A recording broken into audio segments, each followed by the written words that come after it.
Thank you so much.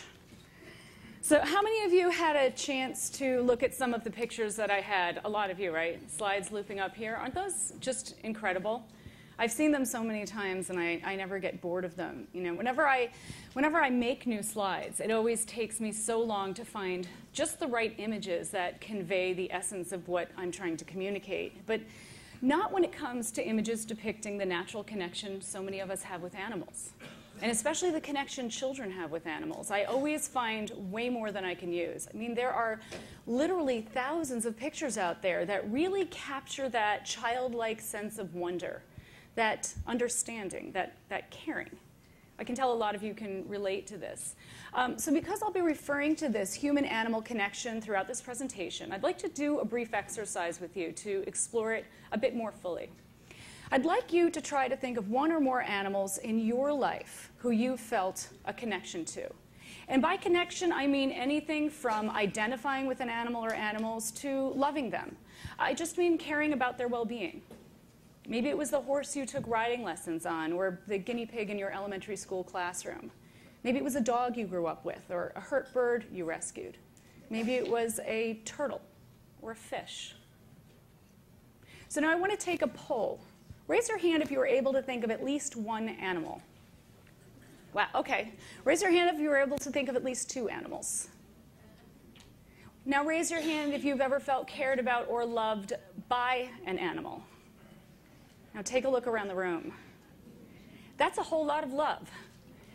And our experience tells us something important. We care about animals. We feel connected to them. We can see examples of this everywhere. I mean, we teach our children to be kind to animals, not to harm them. We make animals the heroes of our children's stories and the stars of their shows. When we're walking in the woods and we catch a glimpse of a deer through the trees, or when we see dolphins leaping out of the ocean, or when we notice a delicate butterfly resting on a flower, we often feel that sense of awe that makes us just stop and speak in hushed voices and watch with what some might even call reverence. When we hear of an abused animal, we recognize the injustice and we feel outraged.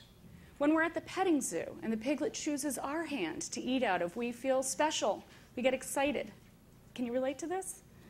I certainly can too. So before we get started, I'm going to tell you a little bit about me and my story and how I came to be here today. This is me a very long time ago, and my dog Fritz. My mother tells me we adopted Fritz when he was about 2 months old and I was about 2 years old. So we were really both just babies when we met. Now, Fritz was my first dog, and he was also my first friend. We did everything together. We played together, we napped together, we even threw up together once during a sickening summer road trip. I'm not kidding. And Fritz was also my first heartbreak when he died at the age of 13 of liver cancer. What I didn't realize at that time was that Fritz, or more accurately my connection with Fritz, would be the catalyst for my life's work. And that's what brings me here today. My life's work as a psychologist, professor, and author has centered around one key theme. It's a theme that is central to our freedom of choice and therefore to our personal empowerment and to social and ecological justice. And that theme is making the connection. I'm here to talk about our connection with other beings and with ourselves and with our core values, and about the invisible belief system, the ism that disconnects us from these fundamental aspects of our lives. I'm here to talk about how this ism creates a gap in our consciousness when it comes to some of the most important and frequent choices that we make, our food choices, and how this gap causes us to act against our own interests and the interests of others. So I'm here with a goal, which is to raise awareness of this invisible ism to promote personal empowerment and social and ecological justice. So this presentation will be in 3 parts. First, we will discuss the problem of the gap. What exactly is this gap in our consciousness, and how does it obstruct our freedom of choice? Next, we'll discuss the underpinnings of the gap. What causes and maintains this gap that guides our food choices? And what are the consequences of our choices on ourselves and our world? And how does this gap reflect an ism that is a social justice issue? And finally, because everybody likes a happy ending, including me, we will discuss the solution to the gap. How can we resolve this gap in order to make more empowered and just choices? And how can we incorporate an awareness of this ism so that we can work to transform this ism that's interlocking with so many of the other isms? So what then is the gap? Now, to explain this, I want to do a quick exercise with you. I'd like you to imagine that you're a guest at a dinner party, and the host is famous for her homemade pasta and meatballs. And she serves you a dish that looks like this. And imagine that this dish will not affect your arteries in any way. It's actually not bad for you. Just imagine. Just imagine whether you would find this dish delicious or disgusting. Now, for those of you who would find this delicious, even if you don't eat this way anymore, you might still like the flavor of these foods. For those of you who would find this delicious, imagine that you find it so delicious that you ask the host for her recipe. And flattered, she replies, well, the secret is in the meat. You need to start out with 3 pounds of extra lean golden retriever. How many of you would find this delicious? There's always one. All right. Don't be shy.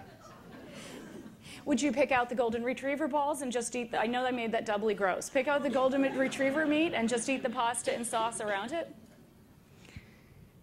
So take a moment to reflect on your thoughts and feelings. And chances are what you thought of just moments ago as food, you now think of as a dead animal. And what you just felt was delicious, you now feel is disgusting.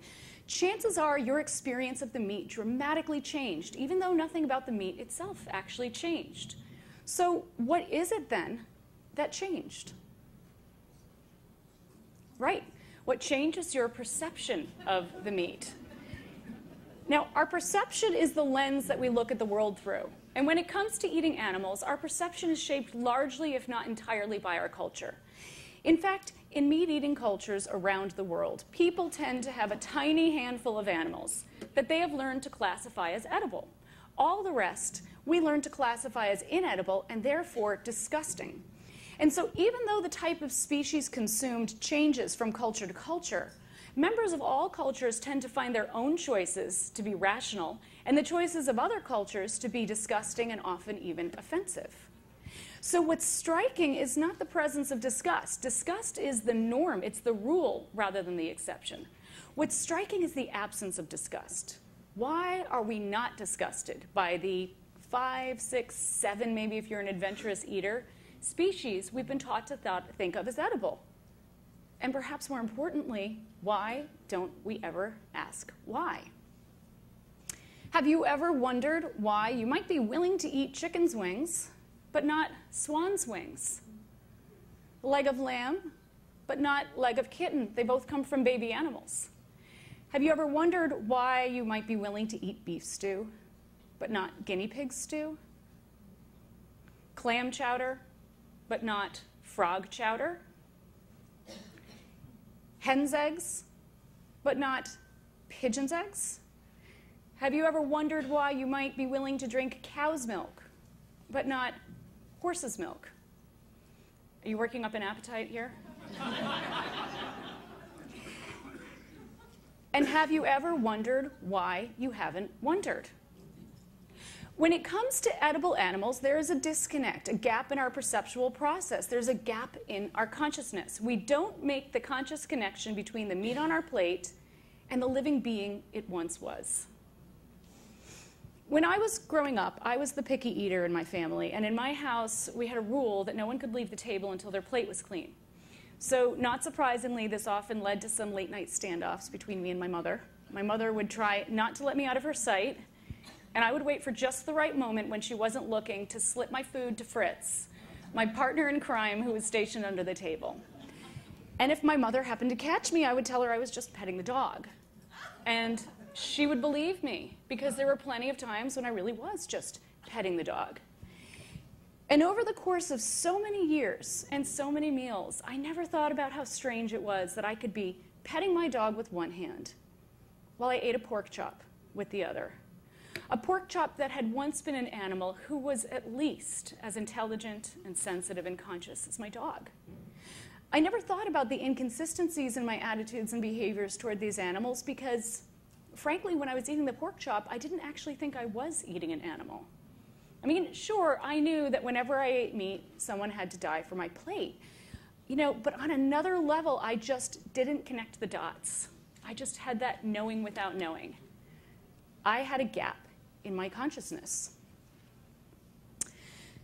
And so because this gap in our consciousness blocks our awareness of the reality of our meat, it also blocks our authentic thoughts and feelings about our meat. Remember when I told you you were eating a golden retriever, chances are you couldn't help but think of the living animal and feel disgusted. And yet, when you believed you were eating the flesh of a cow, chances are you had no thought of the living animal and you felt no disgust. So when we're not aware of the reality of our meat or of our authentic thoughts and feelings about the meat, then we are also not aware that we have a choice, that we are making a choice every time we eat meat. And so this gap in our consciousness robs us of our ability to make our choices freely, because without awareness, there is no free choice. For much of my life, I never questioned my choice to eat pigs and chickens and fish and cows because I never even thought I had a choice. No one had ever asked me if I wanted to eat animals, how I felt about eating animals, if I believed in eating animals.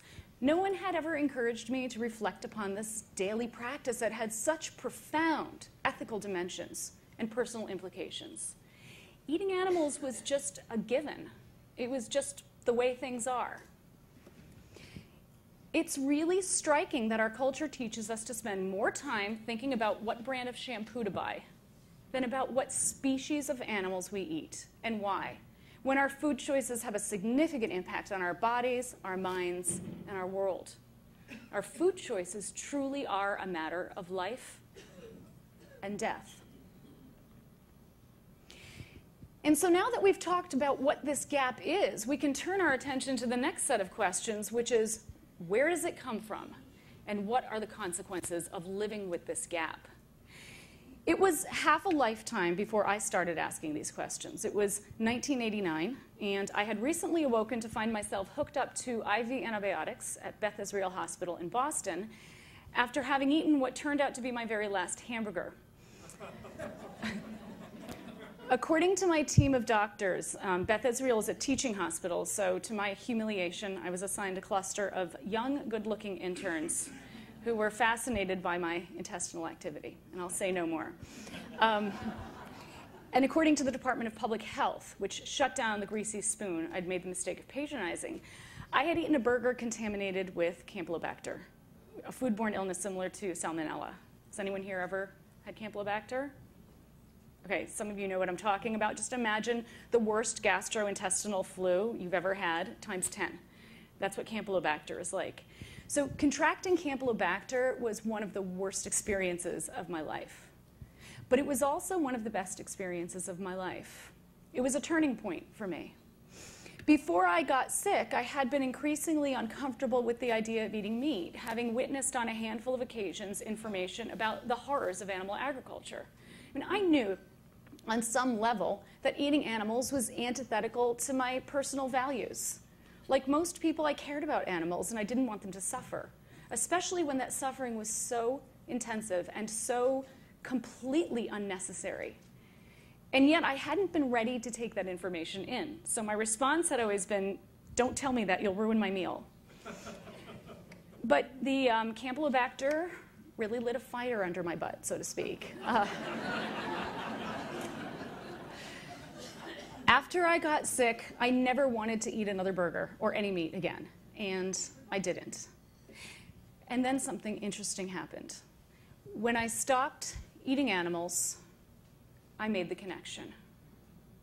I had a shift of consciousness, a paradigm shift. In other words, I didn't see different things. I saw the same things differently. Remember how different your meat looked to you when I told you you were eating a golden retriever? That's how all meat suddenly looked to me. It's just interesting how the gaps in our consciousness only become visible when they start to disappear.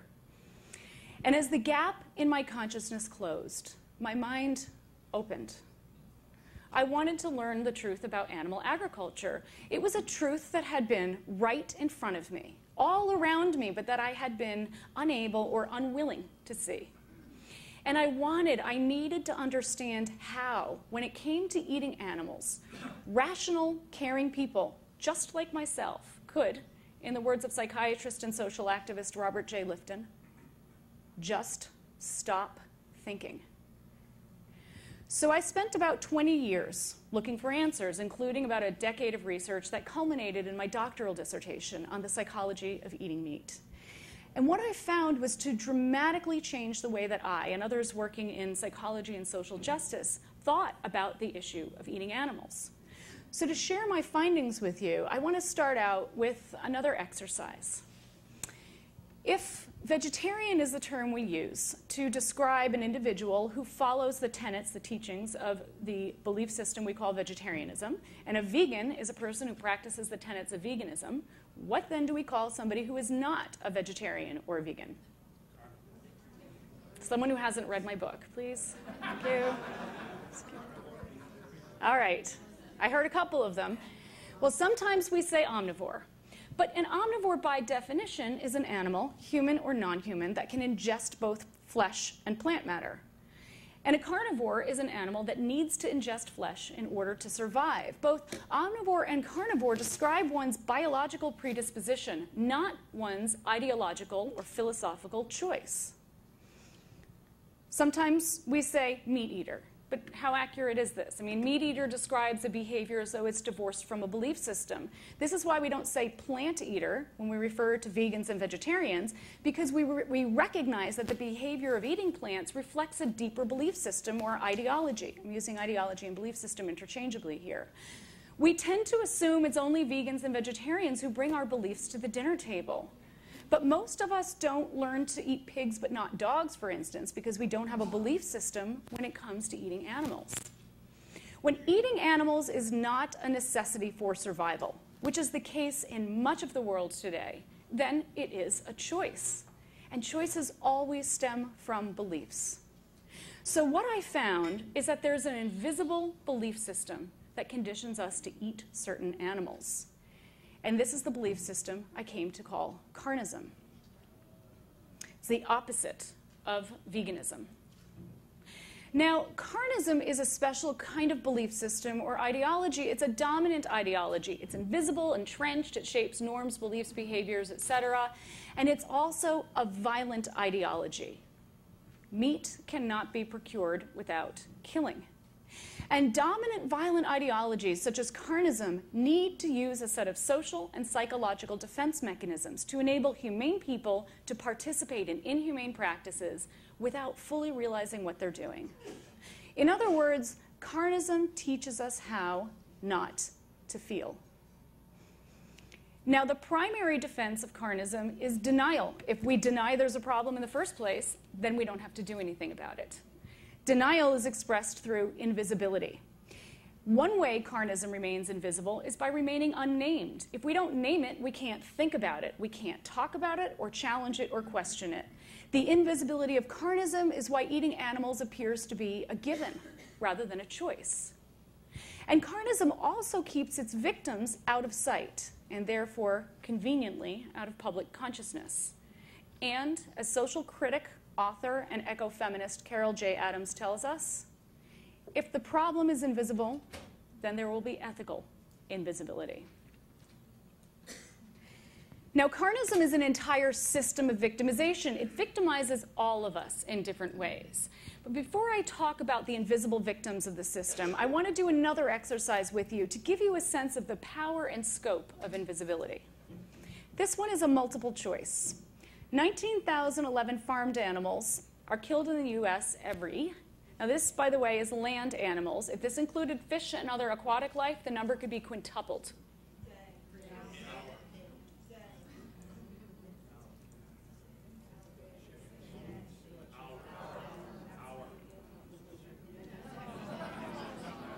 I haven't given you the answer yet.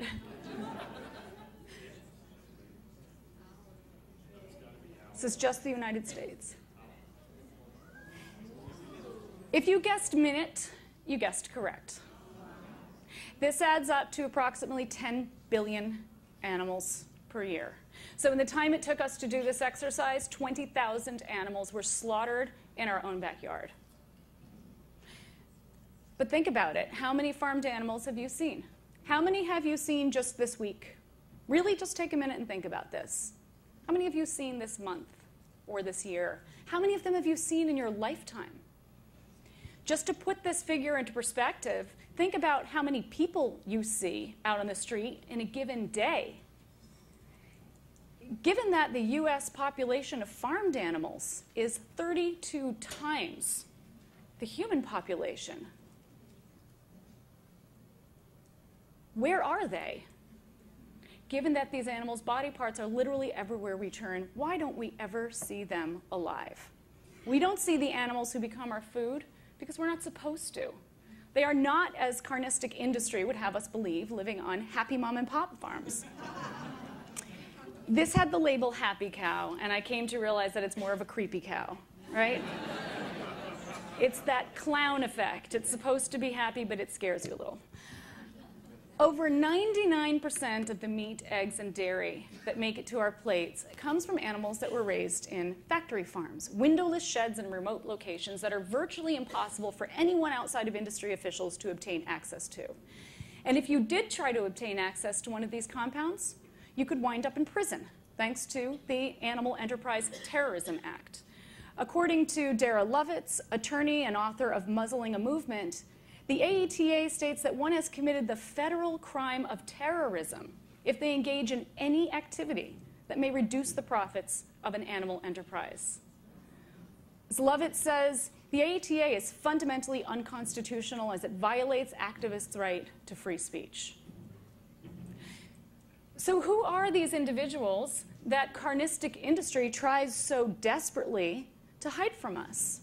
I'm going to show you a short video narrated by Dr. Jonathan Balcom, animal behaviorist and author of over 40 scientific papers and 4 books on animal cognition that gives us a rare glimpse into their inner lives. Many of the animals you see here are residents of Farm Sanctuary, which is the nation's leading farmed animal protection organization.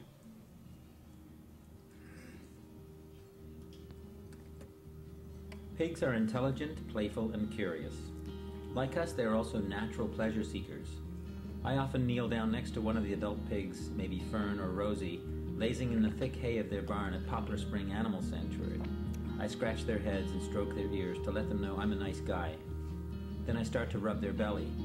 More often than not, the pig will make an effort to reposition him or herself, shifting several hundred pounds of weight to expose more of the belly for scratching and rubbing. This simple act says, "That feels good." Sometimes they grunt in satisfaction. Their bellies are warm and very soft, and it's almost as much fun to administer the belly rub as it is to receive it. Almost. Cows form a strong emotional bond with their calves. For example, shortly after graduating from Cornell University Veterinary School, Dr. Holly Cheever was called out to a busy dairy when a cow mysteriously stopped producing milk. The cow had recently delivered her 5th baby out in the pasture. As was usual dairy farm practice, her calf was taken away as soon as she returned to the milking barn. Normally, a milked cow will produce over 12 gallons per day, but this cow always returned for the evening milking with an empty udder. Dr. Cheever couldn't figure out what was going on, but on the 11th day, the farmer called to say he had followed the cow out into the fields, where he discovered she had produced twins. Having lost 4 previous babies, the mother cow had made a Sophie's choice, returning one of her precious children and keeping the other in the woods at the pasture's edge. Cheever pleaded with the farmer to let the cow keep her twin calf, but he was sent off to a veal crate. This incident invokes a cow's painful memory of earlier loss and a level of complex reasoning few would attribute to a cow. Chickens and turkeys are social species with well-developed vocabularies of calls. Each bird recognizes all the other individuals in a flock by their appearance and by their voice. I remember watching a mixed flock of roosters who had recently been rescued from the aftermath of Hurricane Katrina. They were happily foraging in the grass when suddenly they all made a dash to a nearby shed. Only as they reached cover did I notice a hawk flying overhead. Chickens and turkeys have specific calls for aerial predators, and one of them had sounded the alarm. This is considered virtuous behavior because the alarm caller runs the extra risk of drawing attention to him or herself. Fishes are as misunderstood as they are diverse. Careful scientific experiments show that they experience pain. They also have emotions, such as the fear of predators seen here. Fish can recognize other individuals, they have prodigious memories, and they have preferred shoalmates. Lobsters and crabs also show the experience of pain. Some crabs will refuse to accept food and eventually die after one of their claws is twisted off. Shrimp groom body parts that were pinched or shocked and stop doing so after treatment with a painkiller. Though we're still unraveling the mysteries of animal minds, there is no doubt that animals think and feel, and that they have rich emotional and social lives.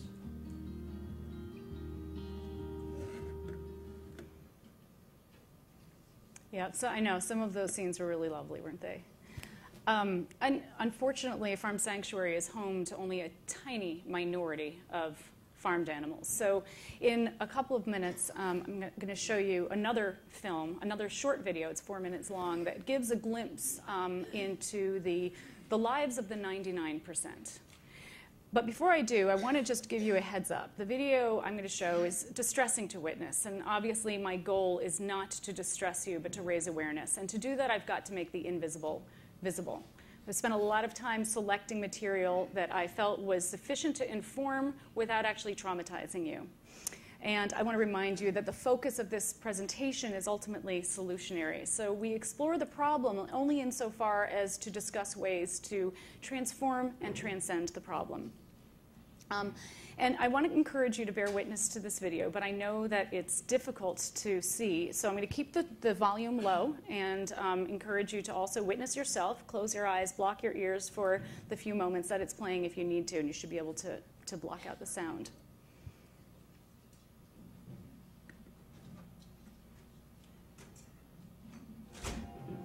Mother sows are locked in narrow metal stalls barely larger than their own bodies.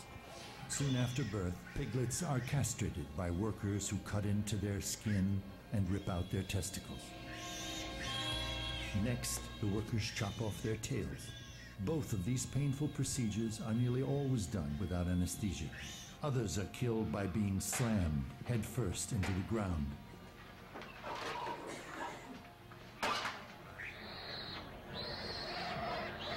Once pigs have reached market weight, they are sent to slaughter. At the slaughterhouse, pigs are knocked in the head with a steel rod, hung upside down, and have their throats slit. Improper stunning condemns many pigs to having their throats slit while they are fully conscious and suffering.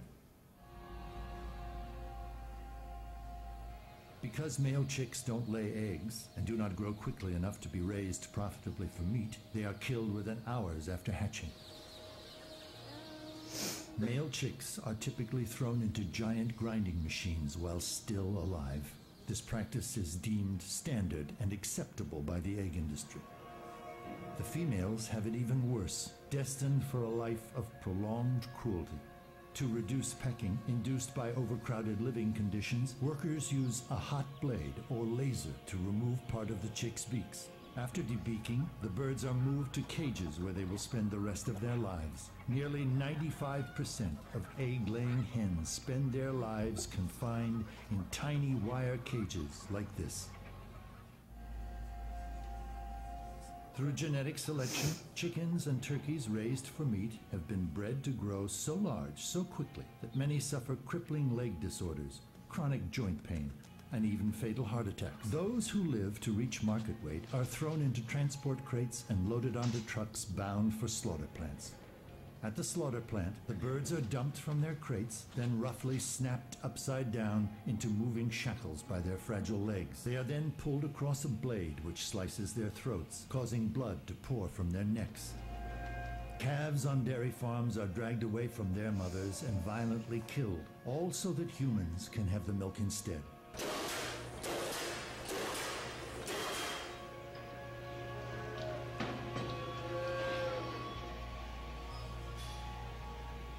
The majority of today's dairy cows are confined on factory farms. Workers subject young cows to painful mutilations and amputations. At a fraction of their natural lifespan, the so-called spent dairy cows are prodded onto transport trucks and shipped to slaughterhouses. Unreliable stunning practices at the slaughterhouse condemn many cattle to having their throats cut and their limbs hacked off while still alive and conscious. Undercover investigations at kosher slaughterhouses in the United States have documented the routine practice of cutting open the throats of fully aware and alert cattle.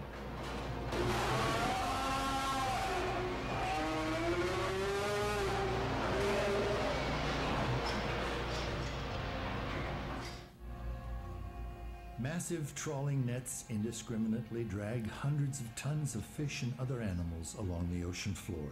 They are then tossed on board where the surviving fish either suffocate or are crushed to death. Others are still alive when they are hacked apart on these floating slaughterhouses.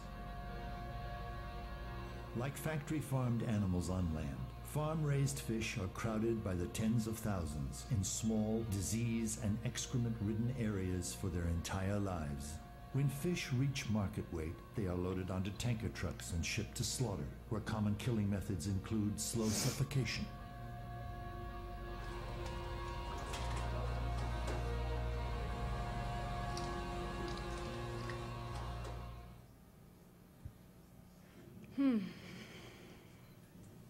Good job. I know this is incredibly difficult to witness. I've seen images like this and this just countless times, and it never gets easy for me. I want to just mention briefly that much of what you've seen here are standard industry practices, and they apply to so-called free-range and organic facilities as well. Whenever people witness the truth about animal agriculture like this, they always ask me, Melanie, how is this legal? And I always reply that not only is it legal, there is an entire industrial complex built around this kind of violence and slaughter. Animal agribusiness in the United States is a $125 billion industry. There are countless companies, just like this one, selling an emasculator, a castrator, as though it were a nail clipper. You could even buy a castrator on eBay if you decided you wanted to, which is where I bought mine. Now, before you think of me as a ball buster, let me explain why I carry a castrator around in my purse with me. I'm on the second year of a national speaking tour presenting my slideshow on Carnism, and I wanted to have something tangible to bring with me to show people. And because I'm on planes frequently, I can't bring anything sharp, and I can't bring anything large, so I wound up having to get a castrator. But I can tell you that getting through airport security has taken on a whole new dimension for me these days. This is what it looks like. And I have this terrible fear I'm going to be on a date and have forgotten this in my purse. And it's not good for the love life. But this is what it looks like. So clearly, the animals pay dearly for our carnism. But as I mentioned, animals are not the only victims of carnism. Another set of invisible victims are the meat packers and slaughterhouse workers, many of whom are non-English speaking immigrants, documented and undocumented, who can't advocate for their rights and who have to work in a death-saturated, highly dangerous environment, and not surprisingly, have high rates of post-traumatic stress and addictions. Now, I'm going to share with you just 3 titles of OSHA accident reports to give you a sense of what these people have to contend with. And this is out of 35 or so I had to choose from. Can you all see in the back, or do you need me to read this out? In the back, can you read it? Okay. Employee hospitalized for neck laceration from flying blade. Employee's eye injured when struck by hanging hook. Employee decapitated by chain of hide puller machine.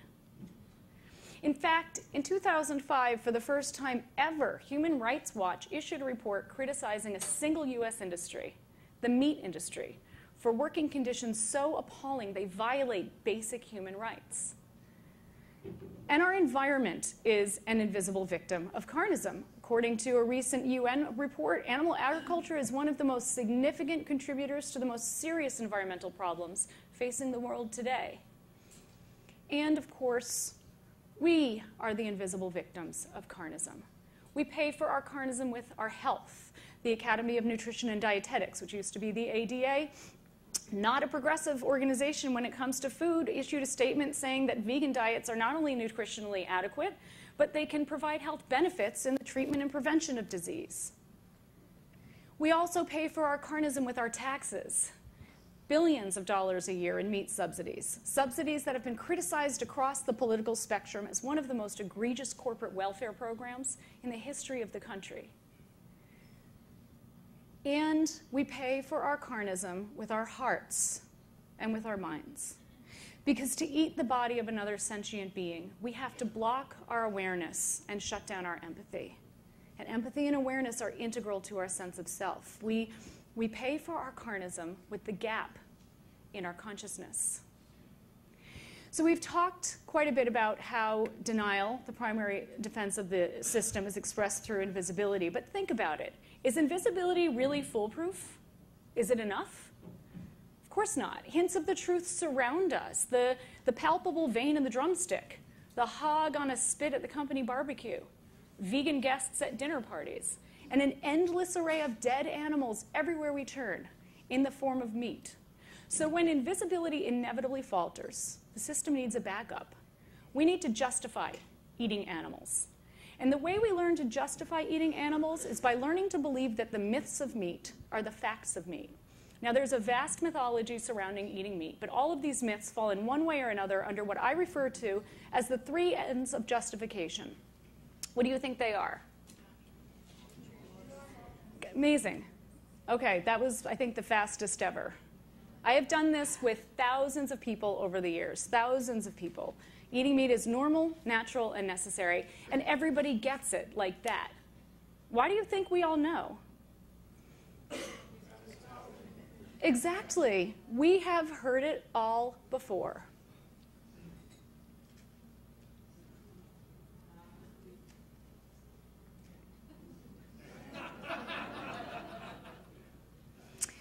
So let's briefly look at each of these myths in turn. Eating meat is normal. But what we call normal is simply the beliefs and behaviors of the dominant culture. It is the carnistic norm. And carnism as a social norm is so entrenched that it's virtually impossible to see unless we step outside the carnistic box. So to help you step outside the box, I want to do another exercise. I'd like you to imagine that you're back at that dinner party where your host has just told you you're eating a golden retriever. But now imagine that you tell your host how you feel, and she says, "Don't feel bad, it's okay. The dog had a good life. She was able to run and play, and she formed friendships with other golden retrievers and even some people before she was killed at 6 months old." Would it make it any easier to eat the golden retriever? So ask yourselves if you would be opposed to a perfectly healthy golden retriever being killed simply because people like the way her thighs taste. Why might you not be opposed, or we not be opposed, to the exact same thing being done to somebody else? Carnism as a social norm is so entrenched that it blinds us to the fact that humane meat is a complete contradiction in terms.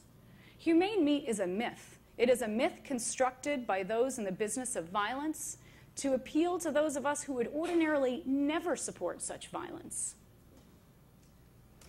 Eating meat is natural.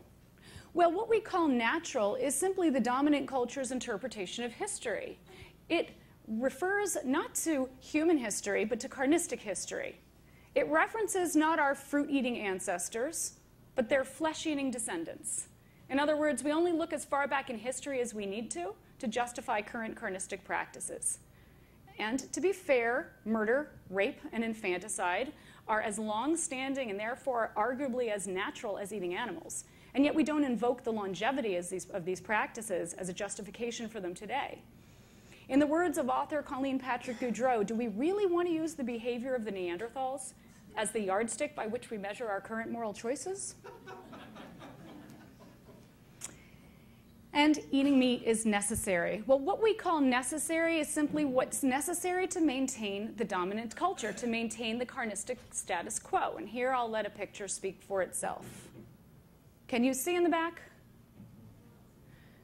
Okay, this is how many animals have been slaughtered globally since I opened this slide. This is the animal kill counter.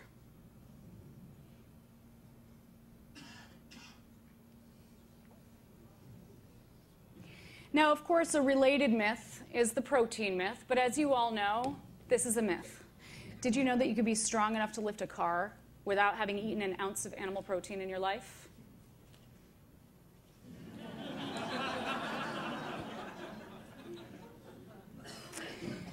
You know, looking back on my own resistance to witnessing the truth about eating animals, I could see how the myths had a tremendous influence on me, as they do on all of us. I couldn't close that gap in my consciousness until I was ready to make the behavioral change that would inevitably follow. And I couldn't make that change until I felt safe enough to do so. I had a lot of fears and concerns. Would I get sick? Would I go broke buying expensive vegetarian foods? Would I have to subsist on a diet of tofu and cardboard? And this last issue was a serious concern for me because two of my greatest pleasures in life are cooking and eating. And what about my relationships? My father was, and he is today, a charter captain, a professional fisherman. My uncle has been an avid hunter his entire life. My Jewish stepmother made the best matzo ball soup this side of the equator. My Italian nana thrived on overstuffing us, full of her lasagna marinara. My half-Lebanese mother served an Arabic lamb dish as a centerpiece for every special occasion. So what would happen if I rejected the traditions that bonded me to my family? What I didn't realize back then was that although change is always somewhat scary and changing ingrained behaviors is always somewhat challenging, this kind of change would also be tremendously empowering. I didn't realize that I would be healthier today at 45 than I was when I was half my age, or that I'd be able to cook and eat even more abundantly.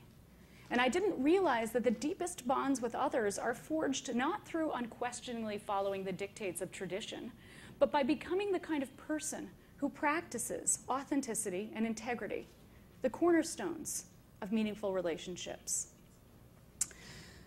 John F. Kennedy once said that belief in myths allows the comfort of opinion without the discomfort of thought. JFK did not underestimate the power of myths, and neither should we, because the myths of meat prevail despite overwhelming evidence to the contrary. And they prevail largely because the system is so entrenched. When a system is entrenched, that means it's embraced and maintained by all major social institutions, from the family to the state, that it's become self-perpetuating. It's summed up nicely by a French political economist who said, when plunder becomes a way of life for men and women living together in society, they create for themselves in the course of time a legal system that authorizes it and a moral code that glorifies it. And when we are born into an entrenched system such as Carnism, we inevitably absorb that system's logic as our own. In other words, we internalize Carnism. We learn to look at the world through the lens of Carnism. And Carnism uses a set of defenses that distort our perceptions of meat and the animals we eat so that we can feel comfortable enough to consume them. For instance, Carnism teaches us to see animals as objects. So we learn to refer to this turkey as something rather than someone. Or to call this little baby an it, a thing, rather than he or she. Carnism teaches us to see animals as abstractions, as lacking in any individuality or personality of their own, and instead simply as abstract members of a group about which we've made generalized assumptions. A pig is a pig, and all pigs are the same. And like other victims of violent ideologies, we give them numbers rather than names. This is summed up nicely by a quote from a meat cutter I interviewed for my dissertation, who said, I don't think of farmed animals as individuals. I wouldn't be able to do my job if I got that personal with them. When you say individuals, you mean as a unique person, as a unique thing with its own name and its own characteristics, its own little games that it plays? Yeah? Yeah, I'd really rather not know that. I'm sure it has it, but I'd rather not know it. And Carnism teaches us to place animals in rigid categories in our minds so that we can harbor very different feelings and carry out very different behaviors toward different species. A female meat eater I interviewed told me that she regularly ate a variety of types of meat. And when I asked her if she ate veal, she stopped and looked at me, offended actually, and said this, well, let's just say I came to your house and you told me that I had just eaten veal, I'd probably vomit. Like, I have to get that out of my system. And when I asked her why, she said, because veal comes from a baby. And when we look at the world through the lens of carnism, we fail to see the absurdities of the system. So we see images like this or like this, someone mutilating their own body to be eaten, and we take no notice rather than take offense. Or we see images like this or this, and we laugh rather than cry. Voltaire was right. If we believe absurdities, we shall commit atrocities. And carnism is but one of the many atrocities, one of the many violent ideologies that are an unfortunate part of the human legacy. And although the experience of each set of victims will always be somewhat unique, the ideologies themselves are structurally similar. The mentality that enables such violence is the same. It is the mentality of domination and subjugation, of privilege and oppression.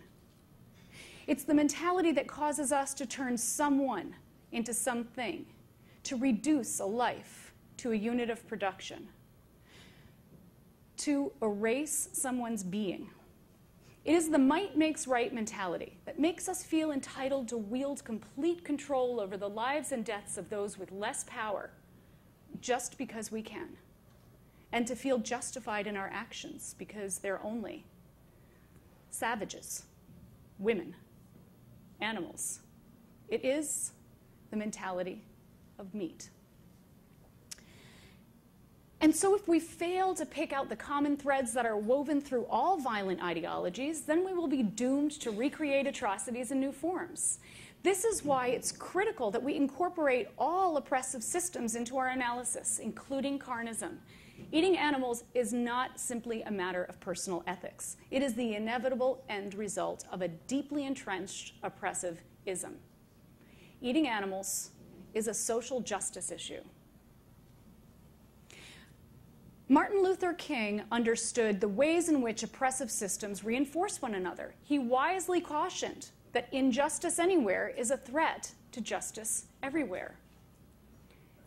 And the opposite is also true. Justice anywhere is a threat to injustice everywhere. And justice is not an abstract concept. It is a practice that can be carried out anywhere, in the streets of a nation's capital, in a hotel, in a courtroom.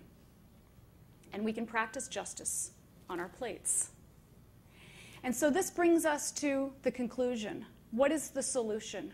Knowing what we do about carnism, what do we do about it? And I'm going to address this question with a question for you. Why do we use carnistic defenses in the first place? What's the reason? Why do we use denial, justification, objectification? Get what we want. Addictions, exactly. Exactly. Because we care. We care about animals, and we care about the truth. And carnism depends on our not caring, and the system is built on deception. I've been talking about eating animals for 20 years now, and I have never encountered a person who doesn't cringe when faced with images of animals suffering. So the good news is that carnism is really a house of cards. It's a vulnerable system that needs a strong fortress to protect itself from its very own proponents, us.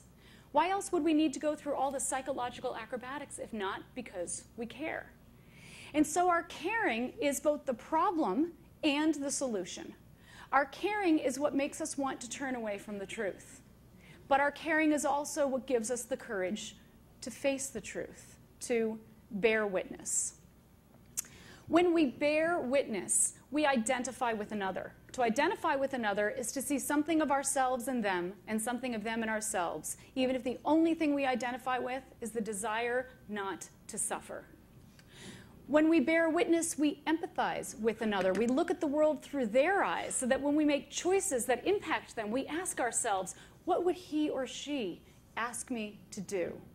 When we bear witness, we make the connection. We close the gap in our consciousness, and we become more empowered because we become more integrated, more whole, more in alignment and connected to our core values. Values such as compassion, reciprocity, the golden rule, and justice. Values that are diametrically opposed to Carnism. It's no coincidence that integration and integrity share a root. Integrity, by definition, is the integration of values and practices. We can practice witnessing in so many ways. I mean, think about the AIDS quilt. Has anybody here ever seen that? Amazing, active witnessing. The Vietnam Memorial Wall, the revolutionary music of the 60s. Witnessing can be writing or not writing a check in the name of justice. It can be handing out pamphlets on a street corner, starting a task force. Witnessing can be hosting or attending or presenting a slideshow. Throughout the history of humankind, virtually every atrocity was made possible because the populace turned away from a reality they felt was too painful to face. And virtually every social transformation, every revolution was made possible because a group of people chose to bear witness, and they demanded that others bear witness as well. For instance, just consider the countless witnesses, the conscientious objectors throughout history. Some who have been famous, but most who are the unsung heroes of social transformation. This transformative potential of collective witnessing is why oppressive systems must deny the truth about the social movements that challenge them. So, for instance, proponents of the movements are portrayed as biased or extremist when they challenge the biases and extreme practices of the dominant culture. Or they're portrayed as overly emotional and sensationalist when they challenge the apathy and numbing of the dominant culture. And the true power and scope of the social movement is minimized or denied. So despite what mainstream carnistic culture would have us believe, there is reason to be very, very hopeful. The vegan movement, which is the counterpoint to Carnism, is thriving. For instance, since 2008, the number of vegetarians and vegans in the US has doubled. A recent Business Week article entitled "The Rise of the Power Vegans" says that a growing number of America's most powerful bosses have become vegan. More and more leaders and celebrities are saying no to Carnism. Ellen has her own website dedicated to going vegan. Vegan cookbooks, innovative foods, restaurants, recipes, medical doctors are springing up everywhere. So moving beyond Carnism enables us to step into a vibrant community of millions of people who seek to celebrate life and cultivate compassion. It enables us to become a part of something greater than our individual selves. So coming back full circle, Fritz, my first dog, was also, in many ways, my first teacher. Fritz taught me that love, which is the highest form of connection and the highest expression of justice, shouldn't be limited by arbitrary boundaries such as species. To love someone is to respect their being. It's to respect that no matter how different from us they are, they have a life that matters to them.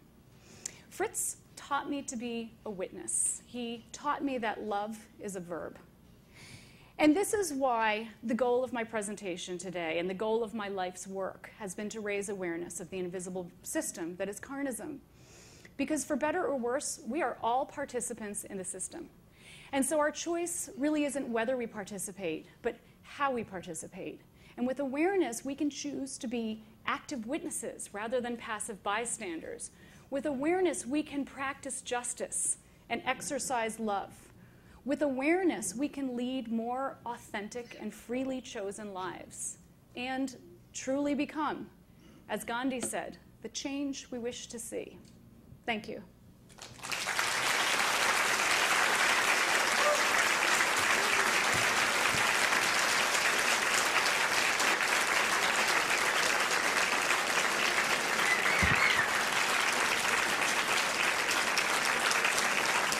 Thank you so much.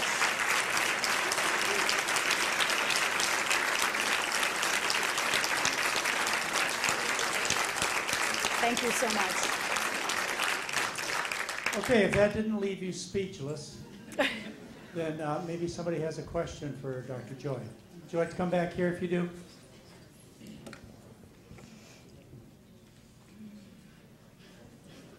That was a very great presentation. Thank you. Thank you. I think we all have a natural resistance to seeing these animals in these factory farms.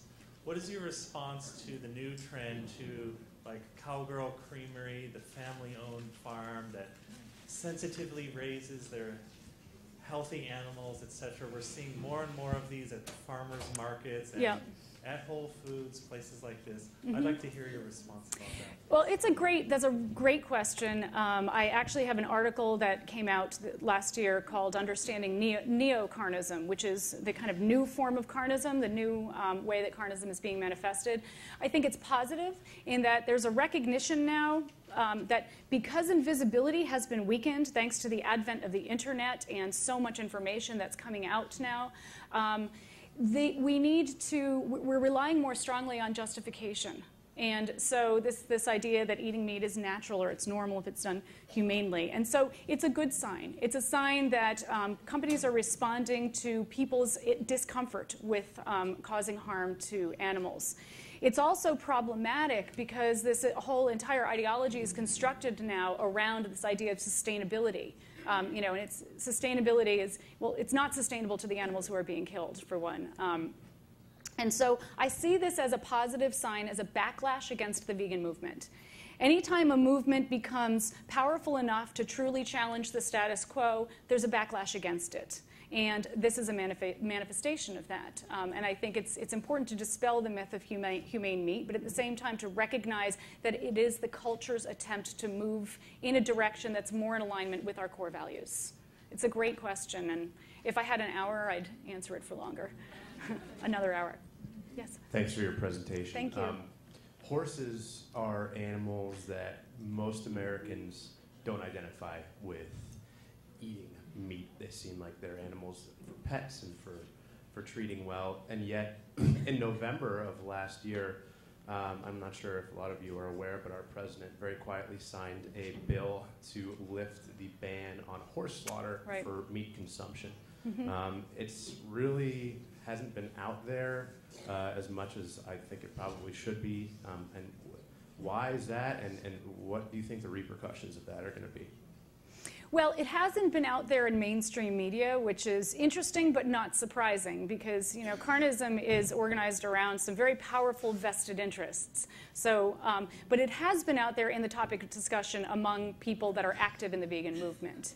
I don't know what the repercussions are going to be we can see in cultures taste and the animals that have been selected as edible, they can change over time. I think as people continue to become increasingly aware of the ways in which, number one, that they don't need to eat animals in order to survive, and number two, that animals are sentient beings and continue to make the connection, I think we will be resisting this. I don't know what's going to happen when it reaches the mainstream, if it reaches the mainstream, but there are people who are speaking out against it. It's one example of the way carnism, like other isms, it denies or minimizes what's happening. There have been a lot of protests against it. They just don't make it to the news. Dr. McDougall. That was definitely the most challenging presentation to the audience. Thank you very much. Well, thank you. All right, we're going to take about a 5 to 10 minute break, and then we'll get back. Thank you.